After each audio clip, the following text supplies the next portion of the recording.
Hello friends, welcome to law update India. आज है हमारे पॉडकास्ट का एपिसोड सेकंड और इसमें हमारे साथ है बिजनौर की जानी मानी हस्ती, सीनियर लॉयर, पिछले लगातार 12 वर्षों से बार एसोसिएशन बिजनौर के अध्यक्ष रहे श्री एस.के. बबली जी। तो बताएं सर। तो पहले तो मैं बहुत बहुत धन्यवाद देना चाहूँगा कि मुझे YouTube channel law update India के ब्रॉडकास्ट में बुलाया गया और विशेष तौर मैं अपने युवा साथी जिशान जो बहुत अच्छे हैं और सबमिसिव भी हैं, उनका भी धन्यवाद करना चाहूँगा कि उनके द्वारा मुझे ये मौका मिला। मेरा नाम एस.के. बबली एडवोकेट है और मेरा जीवन परिचय मेरे दादाजी स्वर्गीय नानक चंद, वो भी एडवोकेट थे। मेरे फादर श्री रामचंद्र अग्रवाल, वो भी एडवोकेट थे। मैं भी एडवोकेट हूँ और मेरी बेटी चेरी गुप्ता, वो भी एडवोकेट हैं। हमारे यहाँ 4 जनरेशन में वकालत का व्यवसाय हो रहा है और सन 1917 से हमारे यहाँ वकालत का पेशा चल रहा है। बहुत बढ़िया सर। और आपने शिक्षा कहाँ से प्राप्त करी?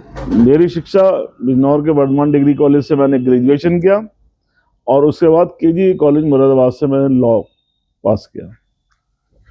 तो आपने फिर जिस टाइम आपने लॉ की, जैसा आपके पिताजी तो पहले ही अधिवक्ता थे, तो फिर आप जुडिशरी में क्यों नहीं गए सर?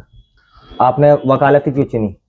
मैंने वकालत को इसलिए चुना कि मैं अपने फादर को देखा है और उनकी वकालत का स्टैंडर्ड देखा है, तो मुझे लगा कि जब हमारे यहाँ वकालत है जी और एक अच्छी हमें अपॉर्चुनिटी मिल रही है, घर बैठे सब कुछ मिल रहा है, तो हमें वकालत भी रहना चाहिए। जब मैं वकालत में पढ़ने जाता था तो 3 साल मैंने अपने यहाँ बिजनौर कचहरी में जी ज्ञान प्राप्त किया लॉ का, प्रैक्टिस के बारे में, और फिर जब मैं वकालत पास कर ली तो मैं सीधा काम करना शुरू कर दिया। तो सर, जैसे कि आप तो अपने यहाँ पीढ़ी के हिसाब से थर्ड जनरेशन लॉयर रहे, तो आपके हिसाब से फर्स्ट जनरेशन को ज्यादा स्ट्रगल करना पड़ता है या जिनको मिलती है विरासत में उनके लिए ज्यादा आसान है वकालत? वकालत विरासत में मिलती है जी, उनको भी मेहनत करनी है, जिनको नहीं मिलती उनको चलाने के लिए मेहनत करनी पड़ती है। अगर आपको विरासत में वकालत मिली है और आपने मेहनत नहीं करी तो वो आप यहाँ से चली जाएगी। ये भी सही बात है। और अगर आप एक वकील बनना चाहते हैं, एक अच्छा वकील बनना चाहते हैं, तो आप पूरी तैयारी से अपनी जाएं कोर्ट में, अपने रिप्रेजेंटेशन कोर्ट में दें, तो मैं समझता हूँ कि जरूर सक्सेस मिलेगी। ठीक सर। और आप सर केस की तैयारी किस तरह से करते हैं?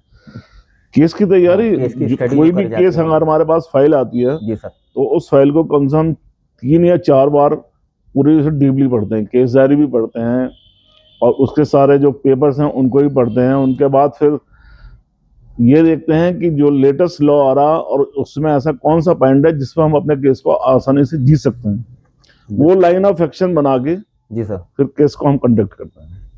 शानदार सर। और आप युवाओं के लिए क्या राय देना चाहेंगे, जैसे आज के समय में सबसे अधिक युवा इस क्षेत्र में आ रहा है? युवाओं के लिए मेरा ये संदेश है कि हमारे जिले में 13 लॉ कॉलेज हैं। बिल्कुल सर। जो हमारे देश में शायद किसी और जिले में नहीं है, और हर साल हमारे 1300 बच्चे हमारे यहाँ आ रहे हैं। तो आप काफ़ी ज़्यादा इस समय वकालत में कंपटीशन है, लेकिन ऐसा नहीं है। जो मेहनत करेगा वो सक्सेस होगा, वो आगे जाएगा। बिल्कुल सर। नए जो एडवोकेट्स हमारे यहाँ आ रहे हैं, मैं उनमें देखता हूँ कि शुभम चौधरी है जी, वो अच्छा चल रहा है, और एक शुभम सिसोदिया है वो भी अच्छा चल रहा है। ये सब नए लड़के हैं बिल्कुल, और ये कर रहे हैं तो आगे जा रहे हैं। बिल्कुल सर। जैसा कि सर आप हाल ही में बार काउंसलिंग के चुनाव है, तो इस बार आप क्या कर रहे हैं बार काउंसलिंग के चुनाव में? किसको? देखिए, बार काउंसिल के बारे में मेरा मानना ये है कि बिजनौर जनपद की गिनती पश्चिम के छोटे जिलों में होती है। जी जी जी। छोटे जिलों से मीन्स मेरा यह है कि जैसे मेरठ है, मुजफ्फरनगर है, सहारनपुर है, मुरादाबाद है, गाजियाबाद है, बुलंदशहर है जी, इन सबसे छोटे में।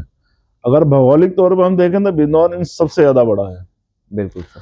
1987 से लगातार हमारे यहाँ से बाबू बलवंत सिंह बिजनौर का प्रतिनिधित्व बार काउंसिल उत्तर प्रदेश में कर रहे हैं।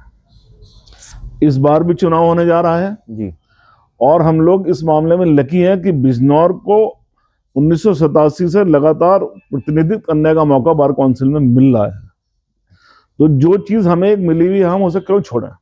बिल्कुल सही कर। हमारा मानना यह है बिजनौर से कोई भी हो जी, उसको हमें जो इस पोजीशन में है कि हमारी सीट को बचा सकता है उसको हमें बार काउंसिल भेजना चाहिए।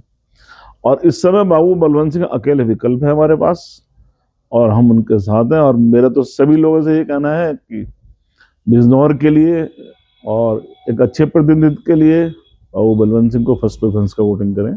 बिल्कुल सर, धन्यवाद सर।